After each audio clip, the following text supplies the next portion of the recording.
Hi everyone, welcome back to the shack on this very cold, grey, dark, dismal day in Oxford.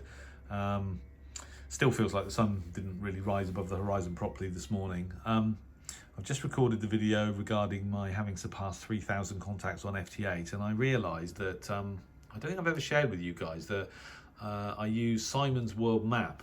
There are lots of versions of this available. Most of them, well, a lot of them you have to pay for. I've just been looking at Quadra from Innovato, which is really nice. Obviously there's Geochron, which costs money, but that's got hardware involved, DX Atlas, etc. Some, there's a lot of good stuff out there, but this is the one that I use. I've been using it for a couple of years, and it really uses almost negligible sort of computer resources, and best of all, it's free, and for a free software package, the graphics I think are really nice. You can choose which type of map you want to use. I'm using topographic, but there's map 1. There's several different versions that you can toggle through. Blue marble, there you go. Yeah, so I'm a bit old school, going topographic. I mean, for me, what's most useful is there's a database of satellites, and you can toggle through those. Obviously, grey line. I use the grey line probably more than anything else when I'm DXing, particularly listening to Radio New Zealand Pacific, which I do quite a lot in the afternoons if I'm working from home. And you get better reception, of course, from New Zealand around the grey line. But there's a lot of features and functionality that I won't go into. Obviously, you've got the world time zone clocks. You can toggle between the space weather data, where you're getting it from. You can add stations. I put mine in there. You can actually choose from the type of map, so you can go from sort of rectangular to azimuthal equidistant.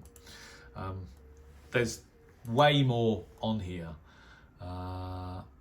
than I'm going to run through now.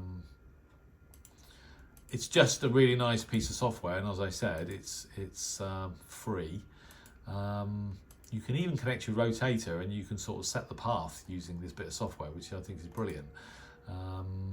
Sunrise, sunset, local time, etc., etc. So it's just a really nice piece of free software, which is quite useful. Most of us who are into amateur radio and or DXing require the use of an excellent world map, particularly the one that shows the grey line. It's just a really nice bit of kit. You can choose between the zones, that's CQ or ITU, which is really nice as well, and you can zoom in and out, etc. So I'm going to go view full screen. So there you go, that's Simon's World Map. Like I said, not to be a cheapskate, but I do like the fact that it's free. I'd love a Geochron, but I just can't justify the cost. I guess the benefit is I could put that on the TV behind me, but then I could plug this laptop into the TV behind me and have this map on the TV. So I just think in terms of value for money, it's a brilliant piece of software. Highly recommend it. I can't remember where I downloaded it from, but if you just Google it, you'll be able to download the latest version from the web and set it up, and away you go. I highly recommend it. So there you go. Anyway, I wish you all 7-3. It just gets darker and darker here in the shack, but there you go. It is coming up to mid-January. What do I expect? All the best. 73.